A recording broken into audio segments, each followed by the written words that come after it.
All right. So we are learning about probabilities. So we're starting with the very basics, just kind of like what we did yesterday with the greedy pig activity. Gavin, I need that phone put away, please. All right. So today we are going to understand probability in real-world situations. So we're going to be looking at very basic situations. We're going to represent sample spaces as lists, and we're going to calculate the probability of a single event. So one of those key terms in there, sample spaces, you don't know what that is yet, but you're going to learn about that today. JJ, I need that Chromebook put away. You guys got to be taking notes. Okay. So number one, it says, suppose that you have a cube, a number cube. They're talking about a die, like what we did yesterday. Talking about one of these. And with faces numbered 1 through 6. You will roll the cube 60 times. So you're rolling this sucker 60 times. We played that game twice yesterday, so we probably did roll the cube about that many times. It was a lot. On roughly how many of the rolls would you expect to get a result that is an even number? Well, what do you guys think? About, what'd you say? 30. 30. Why do you think 30? Because it's half.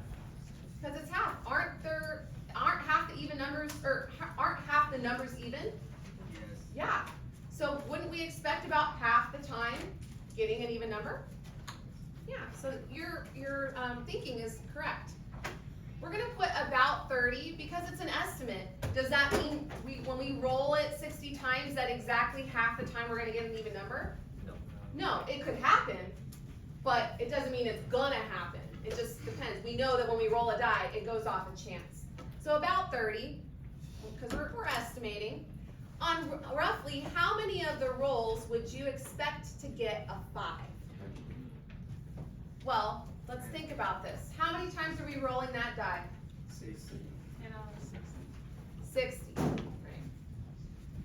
You're actually right there, Myra. How many 5s are on a number cube?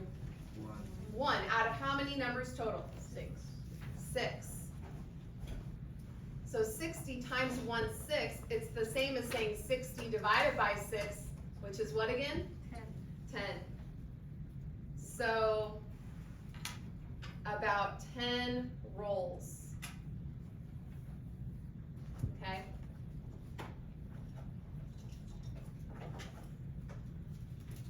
So that's the math behind it, but Myra was able to see that right away. Some of you are going to see things right away. I always have to look at the math behind it in order to convince myself. So already, a lot of you guys are in a better mindset about the probability than even I could ever comprehend. So that's really good. Letter C, on roughly how many of the rolls would you expect to get a number that is 5 or more? 20. 5 or more. Well, how many numbers are 5 or higher? 5 and 6. 5 and 6, so just 2 out of how many numbers? 6. 6. What does that reduce to? 1/3. 1/3. So we're going to use the same idea up here. This is the math behind it. So 60 rolls times 1/3 is going to be how many rolls? 20. 60 divided by 3 is 20. So, well, actually, I should throw the word about 20 rolls. Because I can't say it's going to be 20 rolls, because it's not going to be that. It could be, bless you. But that doesn't mean that's going to happen because it's probability. It's by chance. It could happen, but it's not 100% gonna happen, okay? All right, so here are some key terms that we are going to be learning today. It says rolling the cube is an example of a probability experiment. It's an experiment because we're rolling the die and we're trying to see what's going to happen. We're experimenting. We're trying to see what the outcome is going to be. So over on the right-hand side under math terms, it says a probability experiment is the process of observing an outcome when the outcome is not known prior to the experiment. We have to experiment to see what the outcome is going to be. Okay? So that's a probability experiment. A lot of the times we do a theoretical experiment, like we think about what it would be in our heads and we come up with the possible outcomes. A result of a probability experiment is called an outcome. So basically an outcome is a result. So over to the right under math terms, an outcome is the result of a probability experiment. For the cube, the possible outcomes are 1, 2, 3, 4, 5, 6. Those are the possible numbers you could roll when you roll a die. The set of all possible outcomes is called the sample space. For the die, here the sample space is, and they use squiggly line brackets to hold our space. It's just 1, 2, 3, 4, 5, 6. Those are the numbers that we could roll on that number cube. So it's just a list. A sample space is just a list of possible outcomes. So a sample space is the set of all possible outcomes. When we put something in set notation, we use the little squiggly line brackets. Getting an even number when you roll the cube, that's an example of an event. So that's a specific event. You're looking for even numbers. So that's the outcome that you are looking for.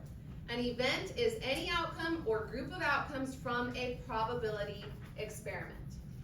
Okay? That's a specific event. To get an even number, you have to roll a 2, a 4, or a 6. There are 3 outcomes that are even out of a total of 6 possible outcomes. In the long run, 3 over 6, which reduces to 1/2 of the rolls of the cube, will result in even numbers, which you guys know, half the time we could get even numbers, which means half the time we could get odd numbers. To generalize, if all the outcomes in the sample space are equally likely, then the probability of an event is given by this. The probability of an event is equal to the number of outcomes in the event divided by or over the number of total outcomes in the sample space. Okay, so this is basic probability of a single event. You always put in the numerator the number of outcomes of the event that you're looking for out of the total. The total always goes in the denominator, okay? All right, this last one I do want to highlight though. Under math terms, it says the probability of an outcome tells you what part of the time you would expect the outcome to occur. So that's important down there, so I want to highlight it. The probability of an outcome tells you what part of the time you would expect the outcome to occur. That's what probability is. We're trying to find what are our chances of something happening. We want to know that probability. That way we know if we want to try for it or not. Turn it down, Timothy. All right. So now let's do some probability. When we roll the cube as described in item 1, we expect to get an even number, about half of the time. Another way of saying this is that when you roll the cube, the probability of getting an even number is 1/2. To write this using probability notation, you write it just like this. P for, what do you think P stands for? Probability. And the event is we're looking for even numbers, and this is the outcome. We get it half the time. So when you're writing your answer as a probability, this is the notation that you're going to be writing it as. Okay. So number 2, it says, when you roll the cube, what is the probability that you get a 5? 0.6. It's 1/6, right. But we write this as P for probability. You just have to put probability of 5, probability of rolling a 5. You could write out the words rolling a 5 if you wanted to, but you don't have to be that specific. We get it. And there are 6 total, and that's only 1 out of the 6. Okay. So for the next one, it says, when you roll the cube, what's the probability that you get a number that is 5 or more? 2/6, right. Now for this one, when you write the probability notation, you can write 5 or more, or you can write 5 and 6, because that's the only 2 options there. I would put 5,6, 5 or more. Those are the only 2 that would be 5 or more on the number cube. And like Manmeet said, it is 2 out of 6, but what does that reduce to? 1/3. 1/3. With fractions, guys, you always got to do what? Reduce. Reduce. Always reduce, okay? No matter what math you're doing, you're always going to reduce. Okay. A regular solid is constructed with 4 faces. The faces are numbered 1 through 4, and the 4 outcomes are equally likely. We will roll this object once. So this is different, because this is a cube. How many faces does a cube have? 6. So the one they're talking about is a solid, like this, but it only has 4 faces. So that's actually, I'm going picture because I can. And you guys know that I suck at drawing, but it's called a tetrahedron, a solid object that has 4 faces. So to get the 4 faces, that means it has to have a bottom side and 3 vertical sides. So basically, for something to have 3 sides, it's got to be triangular. Okay? So to be triangular, I'm drawing a triangle, and I need to make it have a base. So I'm going to draw a triangular base and make it look kind of 3D. So it's not the greatest, but you can see I have 1, 2, and then the front side 3, and then the bottom side 4. So it's got 4 sides, 4 faces. Okay. You've seen some of those. Some of those other board games have tetrahedrons as the thing that you roll. Yeah. In Dungeons and Dragons, we actually have a 4-sided die, but it doesn't use faces. We roll the die, and the number that's on the angle that's pointing up is the number. Oh, okay, okay. I was gonna say Dungeons and Dragons, but I wasn't 100% on that, so I didn't want to say it because I wasn't sure. But yeah, okay. So you've seen one before. There are plenty of sided die. There's 4, Yeah. 6, There's lots of 8, them. 10, 12, 20. Does Dungeons and Dragons use all those different sides? Yeah. They do? Oh, okay, so it's just that game. All right, cool. So we know what we're dealing with. The faces are numbered 1 through 4, and the 4 outcomes are equally likely. We're gonna roll this object 1 time. So letter A, what's the sample space? Remember, sample space means that we're gonna have squiggly line brackets to contain that in. So what are our possible outcomes? 1, 2, 3, 4. Yeah, that's it. That's our sample space. It's a list of what could possibly happen. That's it. Okay? We can make a list. I'm sure parents do it all the time when they go grocery shopping. I know I do. I can't go anywhere without a list, otherwise I forget what I was there for. Target's usually the place where I mess that up because then I spend money on things that I wasn't intending on buying because Target is just so fun. All right, letter B. Find the probability that the roll results in the following. Use probability notation in your answers. So we got to make sure that we are starting with a P of something equals. Well, the first one is rolling a 2. So that means probability of a 2. What's the probability of getting a 2? 1/4. Right. It's 1 out of a total of 4 this time. There's only 4 possible outcomes. Okay. The next one is a number greater than 4. Huh. Possible. None. It can't happen. So probability notation, probability of, actually, not 4. Should have put greater. Greater than 4. Well, since it's not possible, remember yesterday, one of the answers was impossible. Impossible means what's the probability as a number? 0. This can't happen. When I write a 0 from here on out, I'm going to put a slash through it so that we know it's a 0 and not the letter O. Because those get confusing sometimes, okay? So I'm going to put slashes through my 0 so that you know it is the number 0, okay? All right, a number that is at least 2. So a probability of at least 2. I'll make sure to write it out this time. At least 2 means that it has to be 2 or higher. How many numbers are 2 or higher? 3 out of how many? 4. So 3/4. Are you guys following along okay? Yes. Yeah, okay. All right, a number greater than 0, so probability of greater than 0. Now, if you remember the greater than symbol, you can use that instead of writing out the words greater than. But a lot of you guys struggle with those, so I'm writing it out. Probability of greater than 0. Well, how many numbers are greater than 0? 4. Out of how many total? 4. What is 4 divided by 4? 1. So getting a probability of 1 means that this is certainly going to happen. That means 100% chance it's going to happen when we get a 1. Probability is 1. All right, flip it over.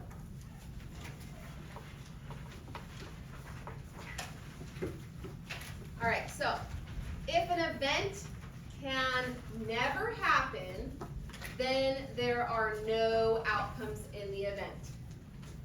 And so the probability of the event is going to be 0. So the probability of the event is 0.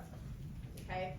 On the flip side, if an event is sure to happen, sure means it's gonna happen, 100%, then every element of the sample spaces in the event, and so the probability of the event, is 1.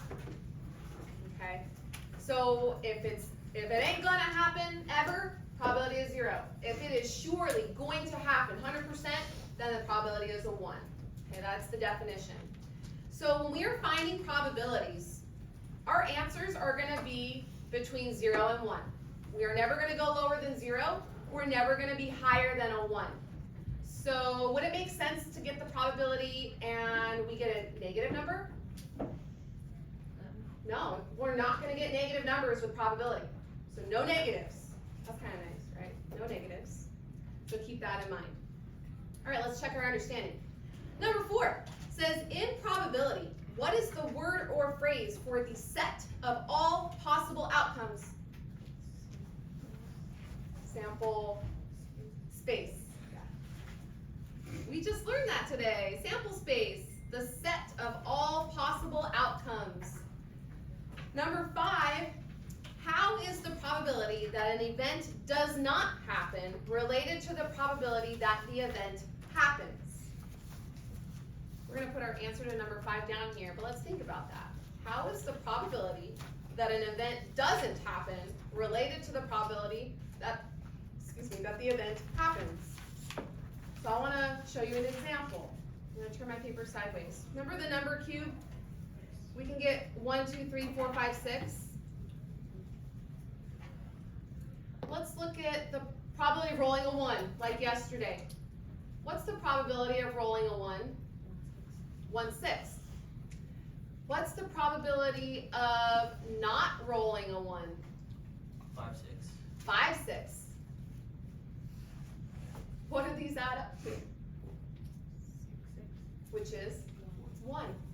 So the probability of an event happening and the probability of an event not happening, do you think they're always going to add up to 1? Yeah, they are. And we're going to come to that definition momentarily. But that's basically what's happening on number 5. How is the probability of an event that does not happen related to the probability that the event does happen? So here's what I want you to write. The probability, I'm going to put prob for probability, that the event does not happen is equal to, well, if I know that it's always going to add up to 1, I can subtract the probability that the event happens from 1.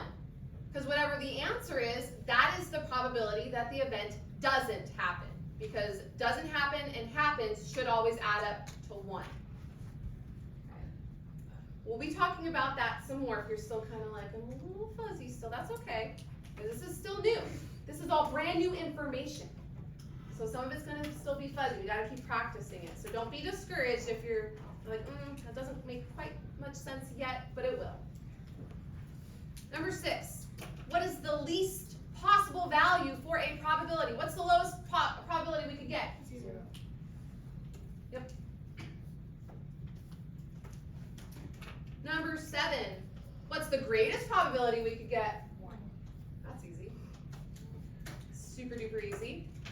Number 8, if a student is chosen at random from your class today, what is the probability that the student selected is male? How would we find that out? Counting the students, right? So we're finding the probability of picking a male student. So in the denominator, we would need to put what? The number of students. So let's use the word total. Total number of students. And what will we have to put in the numerator? The number of males. And that would give us the probability of picking a male in this class. We won't actually do that. Maybe later on we will. It'll be coming up. Go ahead, Julie.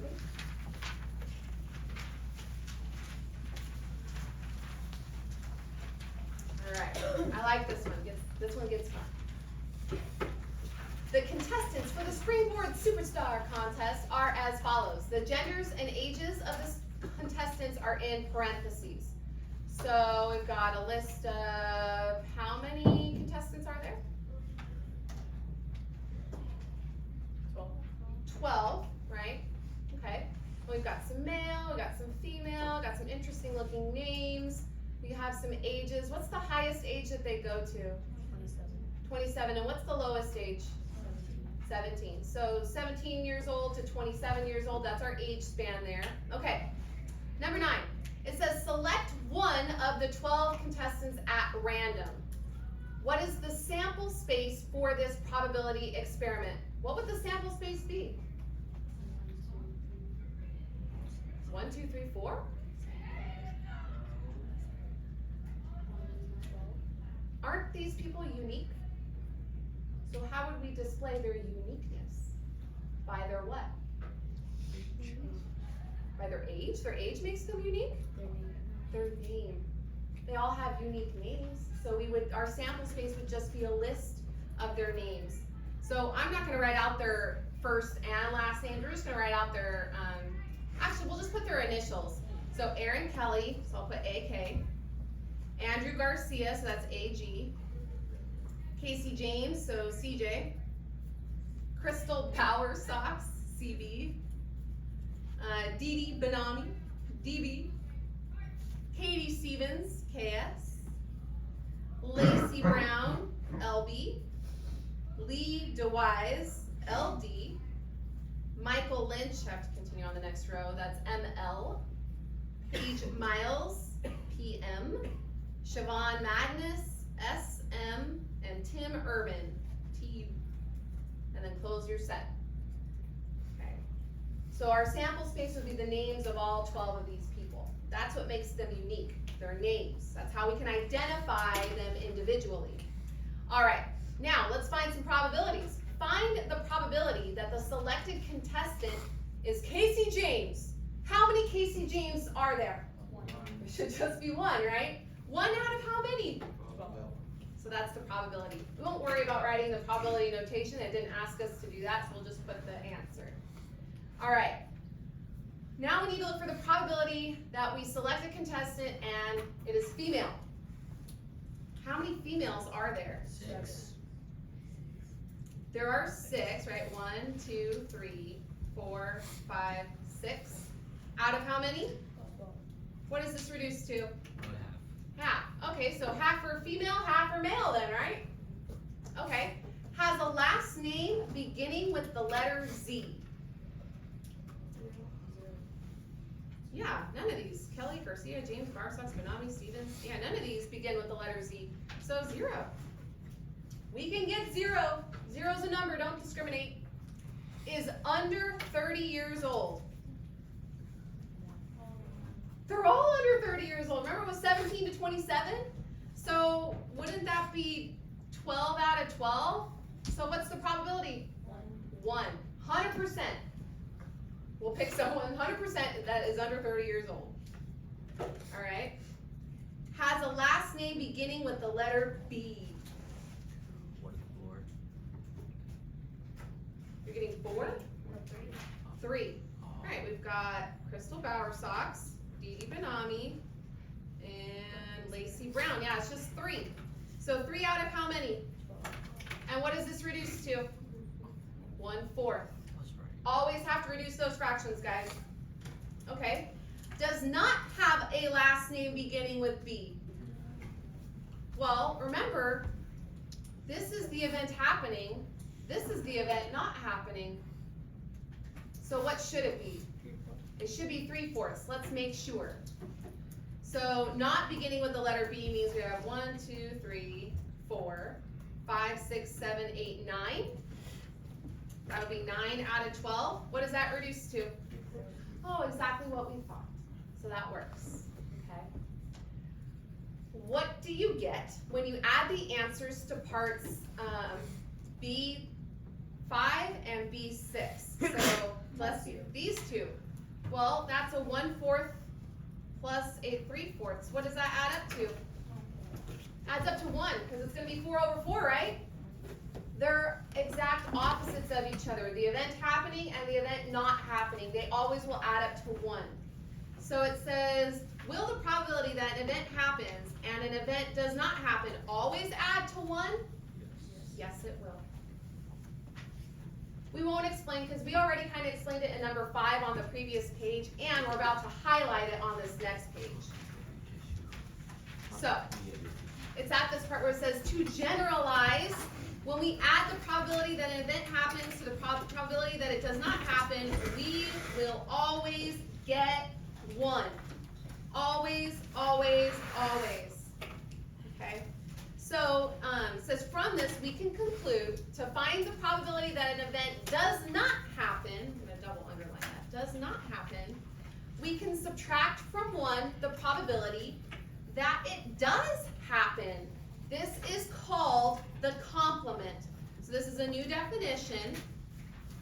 The complement is basically the opposite of an event. So if we're looking at the event doesn't happen, then the complement is the event does happen, and vice versa, okay?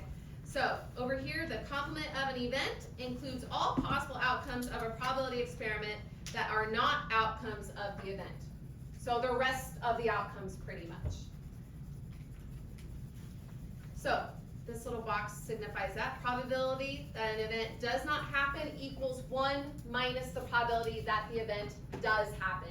And that is exactly what we wrote for number 5 a couple pages ago. All right, number 10. This one's a good one. Jenna and James were recently married. Congratulations, woohoo! And are planning on having 3 children. Brave, brave souls. They are wondering how many girls and how many boys they will have in their family. Doesn't that feel like biology and the whole Punnett square situation? Yes. Genders, all that. Assume that they are equally likely to have a girl as a boy. It is a 50-50 shot, okay?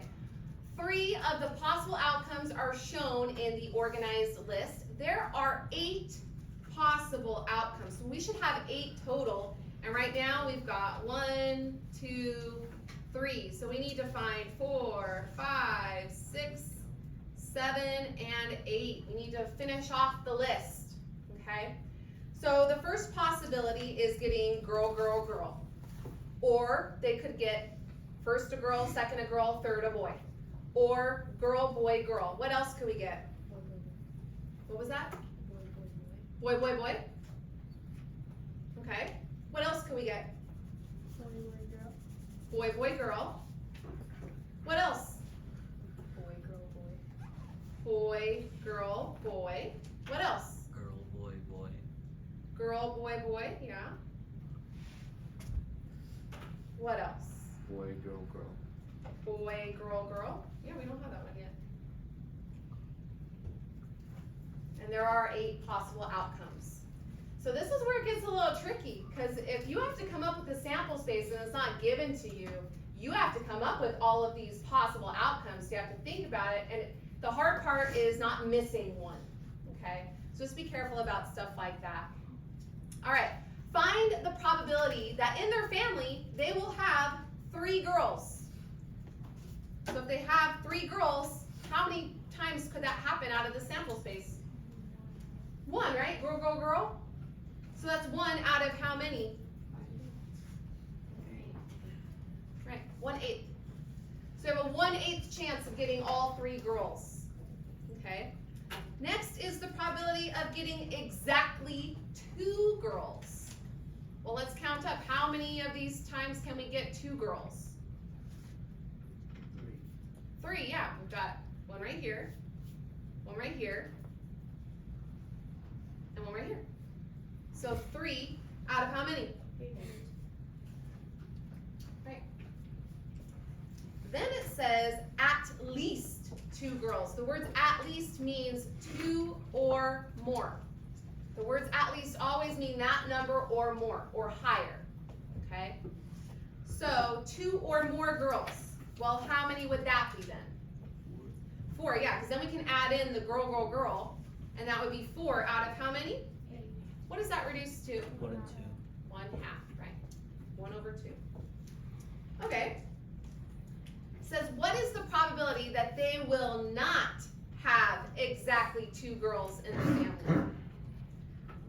Well, remember that the probability that an event does not happen equals 1 minus the probability that it does happen.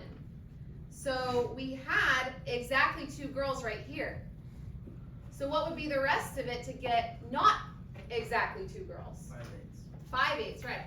1 minus 3/8 is going to be equal to 5/8. Because you can make 1 any fraction you want it to be. Like 1, I can make it 8/8. Because I need that common denominator, and that's how we get the 5/8. It's the rest of it.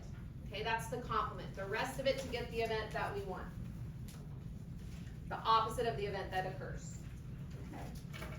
All right, turn it.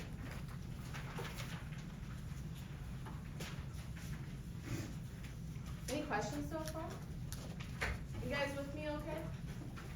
Cool. All right, let's try some more. Iris rolled a 5-sided number cube numbered 1 through 5. Find the probability that a roll will result in each of the following. Write your answer using probability notation. A 5-sided number cube is called a polyhedron. So instead of, it also is triangular, but it's kind of like a pyramid. It's actually exactly like a pyramid. It's the pyramid with the base. So that's the 5 sides. So first of all, before we answer these, what would our sample space be? 1, 2, 3, 4, 5. Right. Sometimes it helps, even if they don't ask you for it, to list it out. It's not that hard. It's a list, and then it's going to help us see what we need to find. All right, probability of an odd number. How many of those numbers are odd? 3. Out of how many total? 5. So 3/5 is the probability. All right, letter B. The probability of not odd. Well, not odd is the complement of odd. So what's left? Good afternoon, Sultans. Please stand for the flag salute. Ready, begin. I pledge allegiance to the flag of the United States of America and to the republic for which it stands, one nation, under God, indivisible, with liberty and justice for all. Hi, Sultans. I'm Miranda Galindo, and I will be doing your Wednesday announcement. What's the probability of getting a 4? Friendly reminder from your student store. Friday, March About not a 24th four. is the last day the student store will You guys accept got it. checks. So we'll end it right Remember there. that Your key homework is information the slip filled PDF out before you on can Google purchase Classroom prom numbers or 1 grad through 9 10. tickets. Pick up permission slips at the Yeah, it was ASB the office, getting ready to student store, write or on the on the school's website. The student store will be closed on Thursday, March 16th.